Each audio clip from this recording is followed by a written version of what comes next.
Konnichiwa. The illustrious Jabba bids you welcome. I'm going to regret this. I'm Pete Mitchell. He's Peyton Jones. And this is the Church Planter Podcast, brought to you by Church Planter Magazine.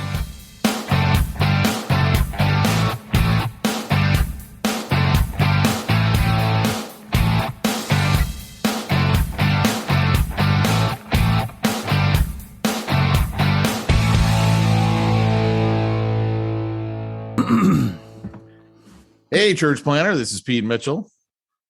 And this is Peyton Jones, author of Church Plantology. Cha-ching. Right out the gate. You know, I've written 6 books, but you don't hear me cha-chinging. You don't hear me pushing them. And you've been in a movie. Oh, Tell us about it, Pete. Yes, I went there. Oh, no. Did I tell you I had to look it up on Netflix and I could, like, there was 3 seconds where I was on the screen. Yes. I'm like, I saw it. I saw it. I actually watched and fast forwarded to where you said, and then boom. Oh, really? I didn't watch. I didn't watch. Yes. Anyway, I'm not going to go any further on that subject at all. Hey, dude. So yesterday, I know you can't see this. I had a meeting with a buddy of mine where I was asking him about, he's a realtor broker, and I was asking him about selling our house and stuff like that, so we can get the heck out of Dodge. And on my way back, I know you can't see this. Whoa. That's a pink Tesla. I can see that. Wow. Well, you can't see the license plate. The license plate was moved to TX, and it was a Texas license plate. No. And I was like, is this a So that's someone. That's That's an employee right there. Oh, it had to have been, right? Because that's like an employee, yeah. Because they're moving the factory there. Yeah. That's pretty dang cool. Move to Texas. I mean, their office is up in Palo Alto, so I don't know what they're doing down in Southern Cal. Yeah, I know. Like, they would never come down to Orange County or San Diego. Would you stay up in your area? I wouldn't go down there. San Diego's the bomb. It's bombed? Who bombed it? No, San Diego. I'm telling you, man, if I have to live in the heat, this is where I want to be. I don't want to live in the heat. I mean, but I will probably be moving to a place hotter. Yes, you will. But it'll be free. That is the trade-off. Yes, that is the trade-off for you. And that's all I care about, is I want to be free. So today's episode is the last but one, as the British like to say. The last but one. They also say not instead of zero. Okay, have you seen James Bond? And if so, don't tell me about it. Yes. He died. Was it good? I knew it. I knew he would die. Did he give birth to himself, though? No, I figured he's dying in this one. Yeah, you know what was funny is there was some foreshadowing that I was like, okay, I know exactly what's going to happen now. Did you really just tell our audience at the end of the movie that he dies? Yes, I did. Oh, wow.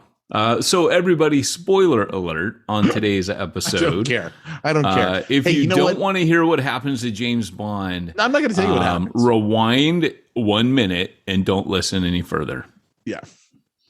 No, but there was something else that happened. I was like, oh, dude, I know exactly what's going to happen. Well, don't tell me that, because I am rewatching there's all of them. No way when you see this one scene, you don't figure out exactly what's going to happen to Bond. Yeah. Right. Because it was like, give me a stinking break. Like that was such blatant foreshadowing. Right. It's not even funny. So you knew what was going to happen. And so Bond did not care that he died at the end. Like, he was like, yeah, I'm going to die. Yeah. Because of something else. Yeah, I'm excited about this movie. I've gone back and watched. It was better than the other ones. Amazed. I didn't think the other ones were all that good. I did. So Casino Royale to me was phenomenal, because I was that one that was the first one, right? Yeah, with the card that game. one I think was pretty good, but the other ones I didn't think were that good. Yeah. So, and I love how Casino Royale And then the next one, which is Quantum of Solace, ends up like ending seconds. It just picks up seconds after the other one. Like he finds a guy, he shoots him in the leg, and then his whole pursuit, and she's trying to call him back. M is saying, no, get back here. And he goes kind of rogue in that one. Well, then you have, not Spectre, but what was the other one? The third one to me is the best. And that's the one where he goes to his old family home at the end and he sets all those booby traps when all the guys come in for him. I love that one. I can't remember the name of it. It's the best one. And then Skyfall. And then Spectre was good. Like, I've loved all four of them. I thought they were all excellent movies, good James Bond. So I am going to miss this incarnation of Bond. I think most of them were lame. I actually found the Sean Connery James Bonds. I know it's cool to say, oh, I really like it. Just like when Johnny Cash died, everybody was suddenly a Johnny Cash fan. It was kind of like, yeah, you guys all say you like Sean Connery. I bet you've never actually watched a Sean Connery Bond movie because they're boring as heck. The Roger Moore ones were goofy as all get out. Although when I was a kid, Moonraker was quite the thing with Jaws. A guy with all the metal teeth. So we like that. But it's a terrible movie. Pierce Brosnan, GoldenEye, one of the best video games ever came off that. But they were lackluster. I mean, they weren't that great of movies, to be honest. So this is the first Bond movies where I feel like these are just good films. Casino Royale still holds up after all these years. And I like the fact that they do a very tortured take on the character. Some of his old ways, like they modernized him a bit. He's not quite the womanizer that he was in the old ones. Like he's gross in the old ones. Like he would not endure the Me Too movement. He just objectifies every woman he comes across. In the modern incarnation, they bring out that he's jacked. Like he's totally jacked up. And I like that dynamic that they don't praise it. They just say, yeah, he's messed up. And they keep bringing that up throughout the thing is you're messed up a bit. And I like that. So I like my James Bond a little bit broken. Well, you heard how they were like debating, should the next James Bond be a woman? I tried not to. Well, the reason is because in this movie, there's another 007 and it's a woman. And I'm like, maybe they were thinking they were going to make her the new James Bond going forward. They were going to do that in the Nolan films for Batman. Remember the character that they had? I don't remember who he was, what role he played. But he was like a detective or a cop or something. Yeah. And they were talking about making him like a Robin, or he'll take over the mantle of the Bat. Really? And they were saying maybe because in the end of the film, like he discovers the Bat Cave or something. Yeah, wasn't that like the little Easter egg? And you're thinking, he's the next. He's going to carry on the mantle. Well, you can't redo Batman. Like you're either raised by Bruce or you are Bruce. Like you can't just stumble into the Batcave and go. And I think they got backlash recently. This has been a big thing recently. Is Superman, I guess, just came out as bisexual in the comic. And did he also, really? Yeah, and Robin came out that way. And when Robin happened about a month ago, it's just, I'm a huge Batman fan. Batman and Superman, I like them a lot. And so for me, it was really interesting to read people's comments. Like in the majority of people, there were people saying, I feel seen, this is me. But the majority of people are like, hey, you're actually dishonoring this character because that is not how the character was conceived or written. And I tend to agree with this. If you're going to take somebody else's creative work, honor the creative work. Don't reinvent it based on whatever social fad happens to be going on or identity politics. Actually create, and this is what the majority of fans said. I was really interested to read this because people are like, look, I got no problem with LGBT, but that's not who that character is. You've actually had to contort that character into something he's not. If you really want to do this, create your own character and make them bisexual or gay, or create your own 007 and make it 008. Don't make it 007. Right. 007 is James Bond, right? Make it some other character and make it a female. And so I tend to agree with that train of thought, is don't make Batman a woman. You can have Batwoman. There is a Batwoman, but there's Batman. It's not, so you get a Batwoman in addition to Batman. If you want to see Batman as a girl, you got Batwoman, but it's not Batman as a woman, right? Like there's a difference. And I just think when it comes to fictionalized, IP, you honor those characters. Just seems wrong to me. The same reason for Ghostbusters. Like, I was happy, like, hey, I'm cool if you want to make a girl Ghostbuster movie, but you should have made it at least funny. I'm just going to throw that in there. I didn't see it, but it's like, I don't have good. any problem. It wasn't good. It had nothing to do with the timing was wrong. It just wasn't good writing. Wrong. Yeah, the timing was wrong. You could literally make a all-female Ghostbusters as long as you don't try to make them the Ghostbusters. The Ghostbusters are the characters we've all been waiting for in the next Ghostbusters movies. The mistake that movie made was it was a little bit of a virtue signal. Oh, we're going to make an all-girl one. And people went, no, because we love the characters that we love and we want to see them again. It's all timing. Blizzard Entertainment did the same thing, where the fans for years were waiting for the next Diablo, part of the Diablo franchise. And Blizzard built all this hype up, and at the conference revealed a mobile game rather than the next installment. And people went nuts. And it's 2 years on, maybe 3 years on, and they've still never released that mobile game because it just got buried. Like the fans were like, no, I don't care about this. You built us up to think we were getting this. And I think you got to be careful with that stuff. People are like, hey, this was part of my childhood. Superman, Batman, these are iconic characters. Ghostbusters, that's my childhood, right? It'd be like you make E.T., but now E.T.'s a girl, right? E.T.'s a girl? What does that mean? No, I'm saying, like, if you made and you just made an E.T. movie just for it to be E.T.'s a girl. A boy? I'm just asking. I'm not. I thought about that after I said it, but you don't. What I'm saying is, made E.T. a human. You can't do that. Mac and me. I that's questionable. I don't know. Have you ever seen those clips, by the way? Speaking of Mac and me, where Paul Rudd goes on the show, and there's a funny clip on there every time that Paul Rudd goes on the Conan O'Brien show.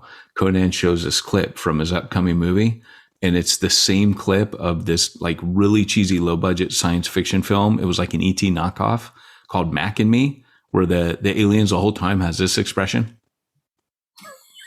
That's awesome. And they show this scene of them in a wagon going off a cliff, and he shows it every time that Paul Rudd's ever on the show promotes, and he shows that same clip. I love stuff like that. It's kind of like do you ever watch The Family Guy? I do not. It crosses way too many lines for me. Oh yeah, for sure. But they used to have this scene where all of a sudden Peter Griffin starts fighting this chicken, and like the fight will last for 10 minutes. And like serious? there's nothing that starts it. It's just they hate each other. The fight will go for 10 minutes. And then it'll end. And then like another episode, 10 episodes later, all of a sudden there's the chicken. Like they'll be doing something totally different, but they see each other and they start fighting. Well, isn't there some on The Family Guy? Isn't there some singer that they always cut to?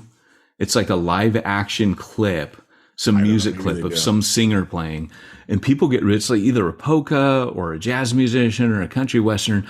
And people get really mad about it. Like people like wrote into the show to complain because it's when they need filler.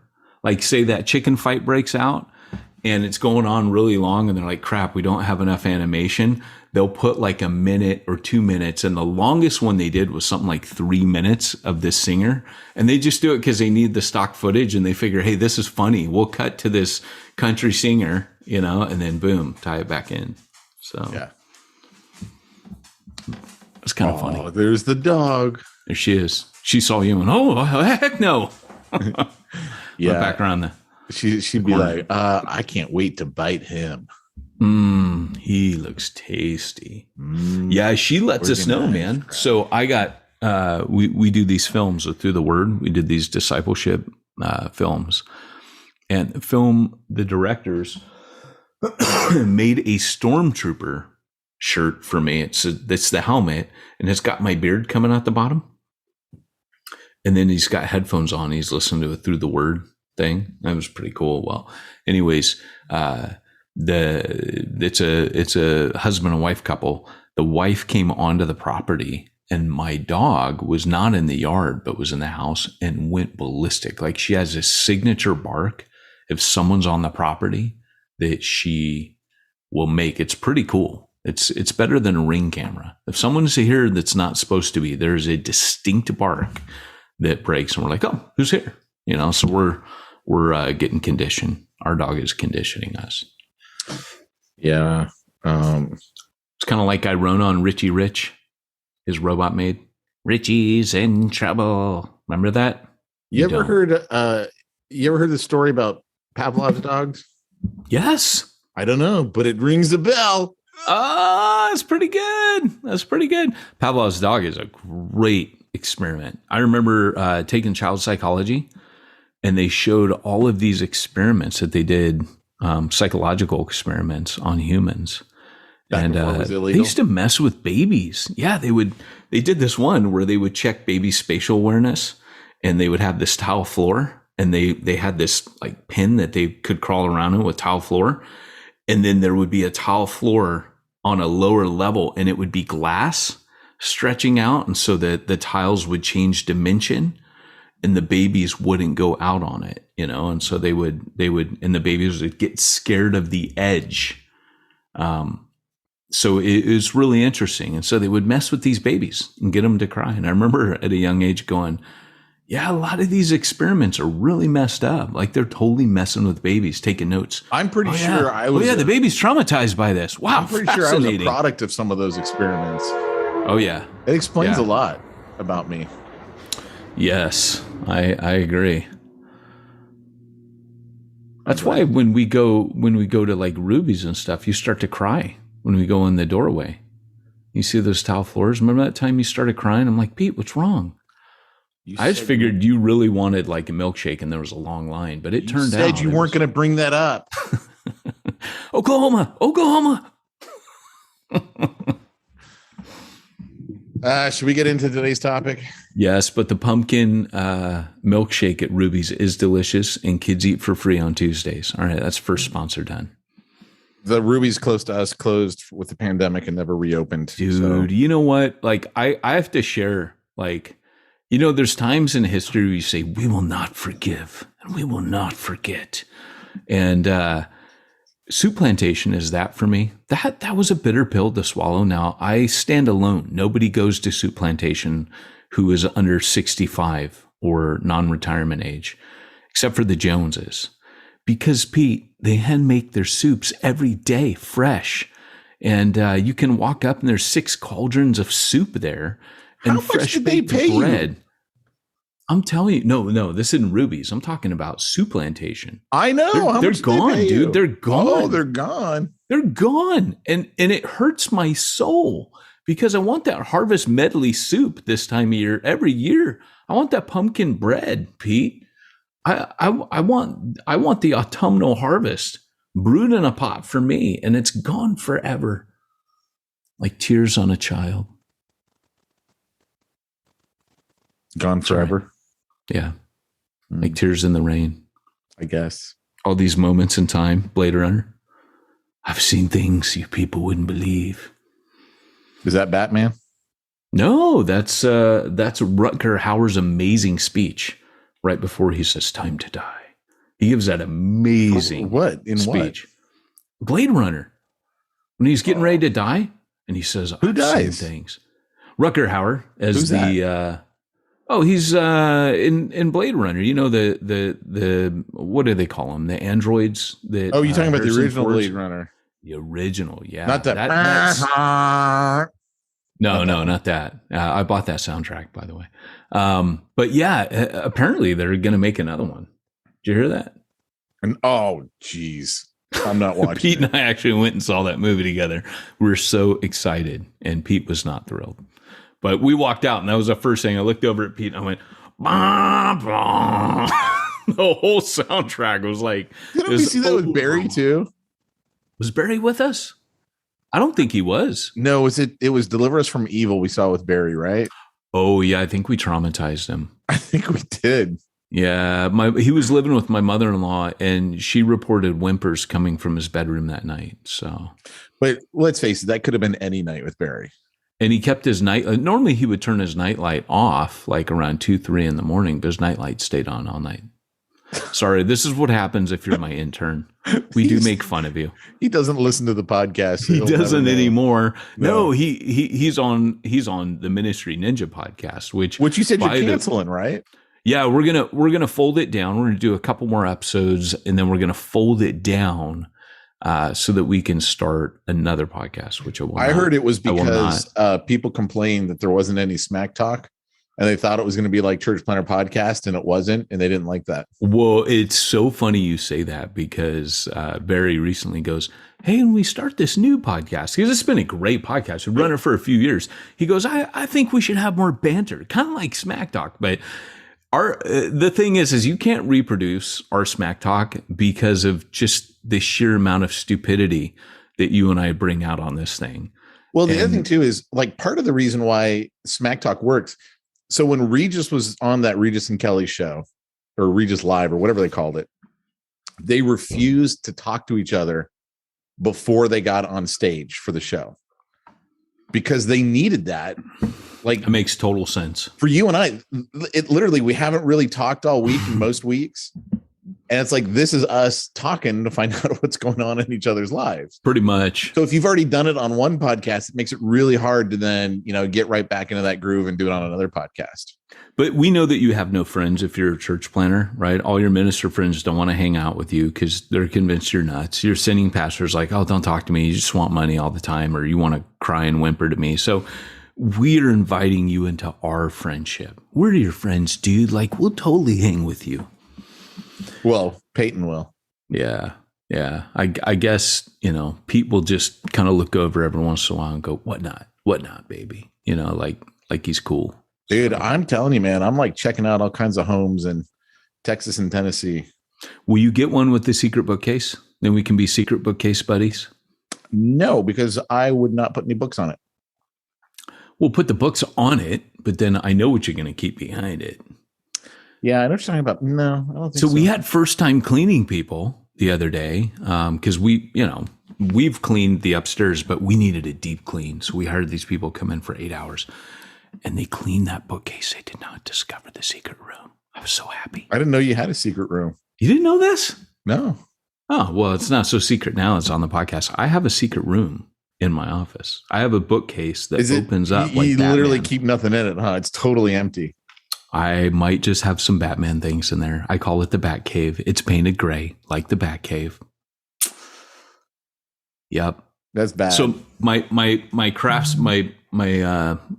finish carpenter, he's a craftsman. Obviously, he built what's behind me. He built a hidden compartment in this thing. There's a hidden compartment over my fire, but I have like amazing amount of it. I'm Bruce Wayne, dude. I'm just telling you. I'm Bruce Wayne. You gotta come see my new thing. Looks like Wayne Manor. If I was ever invited to your house, I'd come visit, but I've never been invited. You're like a vampire. You need to wait for the official invitation. All right. What I've been told is from your wife, don't you dare ever show up at our house again. It does sound like something. No, it's funny. I probably mention this every time you say it. My wife is actually the opposite. She's always like, whatever happens, you need to keep Pete as a friend in your life. Because she doesn't know me well enough, or she doesn't listen to the podcast. No, she does. And well, not often anymore, because I think like a lot of people, getting past the 30 minutes or more of smack talk can be difficult, right? We've ended up becoming Seinfeld, where it becomes the podcast about nothing. No, but in all honesty, we should get into the topic and talk about some things that we've tried to really convey over the last few years. We're going to do a part 2 today of the values. that we've tried to instill It's time for this week's topic. Let's get down to the nitty gritty. I love that you literally cut me off. Because you skipped it. You skipped it. Yeah. Well, no, I was going to back off and let you do your thing because I got sound effects too. If you only knew the power of a dark side. Could you imagine if that's what our soundboard was? We just have little toys that we hold up to the mic. Like There's a Mr. T in my pocket. There's a Mr. T in my pocket that I do not own, but I do have Darth Vader in my pocket. And Liberty the other day was like, because we watched episode 4.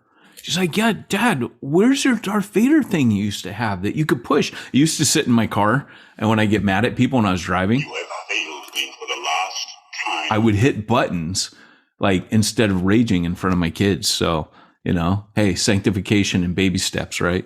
So anyways, heading on to our themes. Let's talk about the Church Planner podcast, Pete. Let's talk about the podcast itself, the show that is about itself today. I want to talk a little bit about some of our values. Now, we covered last week that being authentic is better than being respected, right? And what I mean by that is not the respect that Proverbs talks about. Like, there's a respect that Proverbs talks about. This just, you're a good man, you're a man of your word, man of honor, a woman of honor. That's not what I'm talking about. I'm talking about that celebrityism thing. Pete and I didn't give a rip about that, right? As evidenced by our smack talk. Number one, cha-ching. We weren't out to make money off you, right? Like, we could have monetized the wazoo out of this thing. We just chose not to. And then Bivo. By the way, all of our sponsors are working trade with us. We're not getting rich off that, right? They do things for us. We use their services and we say, hey, we'll put you on our podcast. Don't make us pay you. And then lastly, Bivo, it's kind of a big part. But our other one is bigger is not better. We have tried to honor on this podcast, and this is hitting on the new ones today, the fact that we are not here to help you start a big thing, build your empire, start a mega church.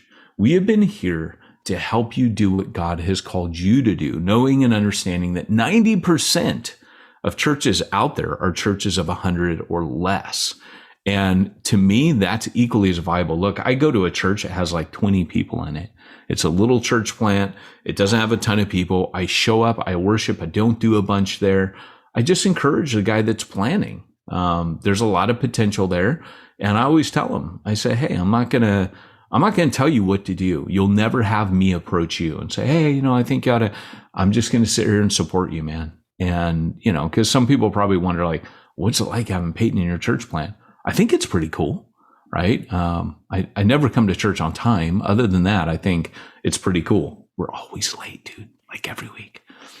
I still remember that one time you visited that church up in Oregon, Bend, Oregon, and you showed up in a full Batman outfit, complete with the ears and cape. Yeah.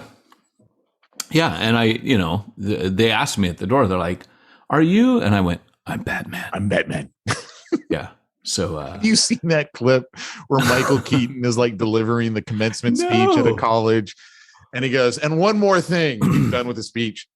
And he like puts on sunglasses and he goes, I'm Batman. And everyone That's goes so crazy. Good. So there's the way he says it. And then there's the way that the Lego Batman says, hi, because I'm Batman. That's the best. The way that the Lego Batman says it is so funny. So as an aside, we'll get back to where we're going from here, but we want to honor every size. I recently said this in conversation to someone. I want to give him a shout out. Carl Vaders writes for Christianity Today and Outreach. To me, I think Carl Vaders is one of the most underrated voices in America today. I have a huge amount of respect for him, and I think his small churches, he wrote a book called The Grasshopper Myth, which is all about like churches are small that want to get big, which, by the way, was the theme kind of Church to Zero. One of the themes, if it had a theme, was trying to get you to stay in your lane and be what God called you to be. But Carl Vaders, if you get a chance to read some of his stuff, he is literally, this is his area. Bigger's not better.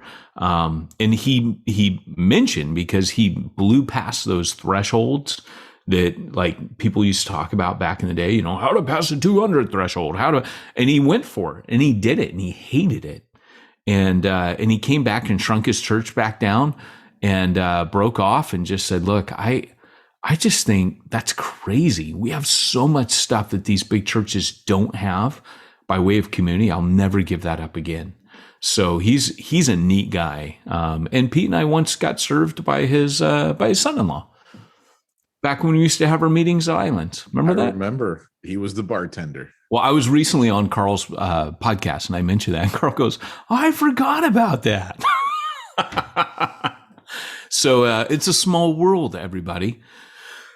But leading on from that, another one of our values is multiplication is king, right? If size doesn't matter, it's multiplication that matters. It's not growing by addition. It's growing by multiplication. And that leads into one of our values with exponential. I am super grateful for exponential, which is teaching. And no, they're not paying me, but I just want to give a few shout outs because there are people that really own these spaces that, when Pete and I were getting going, I mean, exponential was already there, but back then they were a church planting organization. Somewhere along the line, they kind of realized we got to go up the food chain and we got to start talking to churches that exist to multiply. And that's kind of become their new space that they occupy. And I'm super grateful because having been on the staff of Exponential at one time, watching all these people write in, like it was cool. We got to read all these rad testimonies where people are like, I came to the conference because I was looking for an intern. And then they get wrecked at this conference. And basically they realize, and we would read these things or testimonials of people saying, I've been focusing on the wrong thing my entire ministry. Again, going back to the previous thing, I wanted to get big and hating it, but understanding multiplication, training up and raising up others like Jesus did, like Paul did. That's rad. Also, discipleship is the mandate, right? Not church planning. We've tried to tell you that even though we're here to talk about church planning as a result, discipleship, evangelism, those things are at the root, right, of what you're supposed to be doing. Can you tell who's ever texting you to knock it off? You know what it is? It's my Ring camera, which when you have a Doberman, let me just tell you, Dobermans are excitable creatures and they run around like the whole day. Like, isn't this fun? Look what I found. I found a stick. I found a leaf. Look, there's a bug. There's a butterfly. There's a bird. Oh my gosh, there's a cat. I'm going to eat it. Oh my gosh, the 13-year-old dog. I'm going to eat it too. And then it's a bird. Oh, look, a leaf. And they just do this endless cycle, eating everything, digging up plants like nonstop. So you got to keep Dobermans busy and make them tired, which is really hard to do. I just like to say that I really like your 13-year-old dog.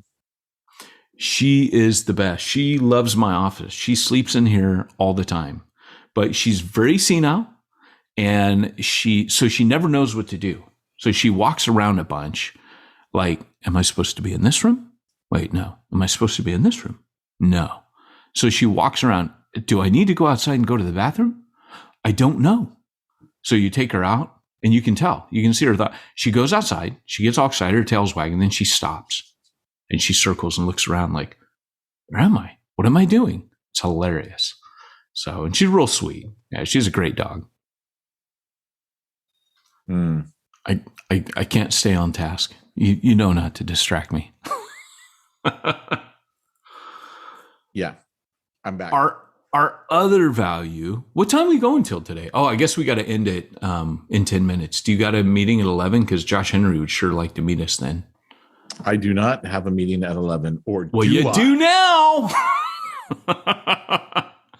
So the other one. Hey, is this going to be a three-parter? No, it's not, because Peyton has 2 minutes for each point. There you go. The other thing is the Spirit's anointing is not optional. I mean, it is. You can move ahead with or without the Holy Spirit. That is entirely up to you. But it's actually required for you to do the things that God's called you to do. The Holy Spirit, being filled with the Spirit, being baptized with the Spirit. And I don't mean that in the way that like a Pentecostal might say it. I mean it in the way that Lloyd Jones might say it, which if you've never read Joy Unspeakable, definitely pick that book up. That will be a game changer. Pick up Reaching the Unreached too, because there's quite a development of the Holy Spirit's empowering on mission. It's the rule that I live my life by. If I'm going to do something, I better be seeking God. I better be devoting myself to him. I shouldn't be on internet porn. I shouldn't be screwing around. I shouldn't be being dishonest. Like all those things, when it comes to the Spirit's power, empowering, when people go, oh, wow, where did that guy get that power from in his life? Guys like Chuck Smith, John Wesley, surrender, literally surrender to God, every part of their mind, body, and soul. That is the secret to receiving the power of the Holy Spirit, or being filled with him. That's all it means. It just means you're filled with God. It's not even like this abstract power, like you have superpowers. If you start approaching the Holy Spirit in that way, he will elude you because he will not become the power that can be bought, like Simon the Magus wanted.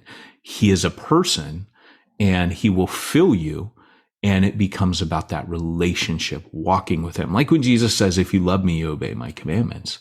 And then he talks about, if you abide in me, you will bear much fruit. That we don't talk about these things. And yet these were the things that Jesus spent John 14, 15, 16 speaking to his disciples about on the night he was betrayed. Now, I should say something like that's a big chunk of that gospel, where Jesus just spelling all this stuff that I'm talking about out right now. And we pretend like it doesn't exist, So it's not an option, or it shouldn't be. I guess it is optional, but not if you really want to get serious about reaching people. It is a necessity. APEST is the lost strategy, what Alan Hirsch calls the forgotten ways. That has been a huge value. When I wrote Church Zero, cha-ching, and Church Plantology, cha-ching, they really focus a lot on APEST. I got away from APEST with Reaching the Unreached, cha-ching, because I should have just saved that for one, cha-ching, because that was more about body ministry and the anointing of every believer and their gifts and passions. But when it comes to the APEST, that is the strategy of multiplication that God hardwired into the church. It's actually the strategy of ministry. Jesus had all 5 functions. He ascends on high, and it says he gives these as gifts to the church to fulfill his ministry and to fill the earth with himself through the church. So as we operate in the APEST and embrace it, we become apostolic, prophetic, evangelistic, shepherding, and teaching, shepherds and teachers. So, and then those 5 together form the mighty robot Voltron, and the church is able to kick some demon butt. Know what I'm saying? Mm-hmm. Yeah. Voltron. Mm-hmm. Yeah. Yes. Voltron. Blazing sword. Yes. That's what I'm talking about. People Pete that are did the listening blazing to the podcast sword. instead of watching it have no idea what we're doing. Yeah, Pete did that. All he had to do was the hand motion of the 2 fists coming together and then pulling them apart in a straight line, and that energy sword. Yeah, it's so rad. I have not watched the new He-Man, by the way. I started to watch it and I was impressed. Were you? And yeah, I was impressed. Yeah, I'm not watching it. Why? I'm not watching He-Man. Do you hear the pain in my voice just then? Ever since I saw dismay? Dolph Lundgren be He-Man, I can't do it. Yeah, that's pretty bad. I did, though. I watched that Toys That Made Us, and they talked about that. And they said, keep in mind how ambitious, though, of a film that was for its time. Right? Yeah, that doesn't justify it. I can't do it. I know, it's pretty bad. All right. So teams are indispensable. That is the last thing that I have to say today. Teams are indispensable. If you're going to be Bivo, you need a team. If you're going to multiply, you need a team. If you're going to church plant effectively and exhibit the ministry, 5 functions of Jesus, well, guess what, pal? You need a stinking team. So these are the things, the values that we've tried to teach over the years. Being authentic is better than being a celebrity. Don't try to make money. off of people through ministry. Bivocationalism is a survival skill all around for your own bank account and also for your church. Bigger is not better. Multiplication is king. Discipleship is the mandate. The Spirit's anointing is necessary. APES is the lost strategy. And teams, my friend, are indispensable. Those have been our values. I mean, can you think of any other than sound effects are not necessary? Did we do Bivo last week? Yeah, we did that last week. Well, I think we should do it again. We jumped it in the queue because, well, Pete, you took us there, so I moved it. Yeah, no, I'm such a believer in Bivo. That's all I'm going to say. Bivo, Kovo, whatever you want to call it. I'm a believer in it. Well, me too. And you're gonna see Pete and I in future. In fact, we're heading off to a meeting. We can't announce it yet, and nor should we. But next week is our final episode for Church Planner Podcast, the big 450, right, Pete? Yes, and I believe we're supposed to be wearing our briefs on the outside of our pants so we can pretend like we're superheroes. We should wear underoos. I'll wear He-Man underoos. I don't have any. I'm not buying any. Wait, Amazon, it takes 2 days to get here. What if I buy you some? I don't want you buying me underwear. That just seems weird to me. But you used to talk about underwear nonstop. Oh, wait. I'm getting ahead of myself. That's for next week. Anyone who's been a part of this podcast knows that Pete has had phases that he's gone through, like the phases of a child's development. And during those times, Pete's been all about certain things. You can see him entering into the new phase, which is I'm moving. And before that, it was guns. That's and before true, that, it was cars. Yeah, you're can. heading into a new phase. I've known you long enough to recognize what's happening. It's so funny because it's true. Oh, this was good. I can't quit you, Pete Mitchell. So Pete and I have become. Sorry. I made you uncomfortable. That's another thing we'll talk about. Is all the ways Peyton makes Pete uncomfortable next week. But while you're being made uncomfortable like that and thinking about all those values, Pete, how do you keep on top of your church's bookkeeping? Well, what I do is I hire a little company called Simplify Church. I'll contact Josh Henry over at simplifychurch.com, and Josh at simplifychurch.com takes care of all my needs. That's good to know that you have help, Pete, because I remember when you were treasurer and you got our merchant account canceled. That's great that you have wasn't treasurer when I got it canceled. Next week again.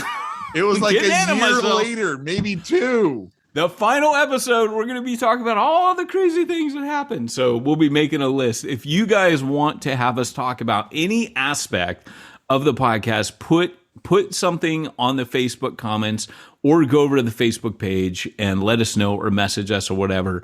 Let us know. We'll talk about if you have a moment that you want us to relive on next week's episode, let us know here. Meanwhile, Pete, sermonboss.com. You should go there because I'll tell you why. I'm looking at the clock. We got to hurry up and go. Sermonboss.com, Pete. Go there and you can put all your media in one place on your website and keep people there. You don't have to leave. You just go to sermonboss.com and they'll help you migrate everything over to your website. So you can have all those plugins on your one website. You know what I'm talking about? Sermonboss.com. Yeah, sermonboss.com. All right. Well, this has been Peyton Jones and Pete Mitchell reminding you if you want to reach ones nobody's reaching, you need to go where nobody's going and do what nobody's doing. See you later. Oh, man, I forgot to hit the record button.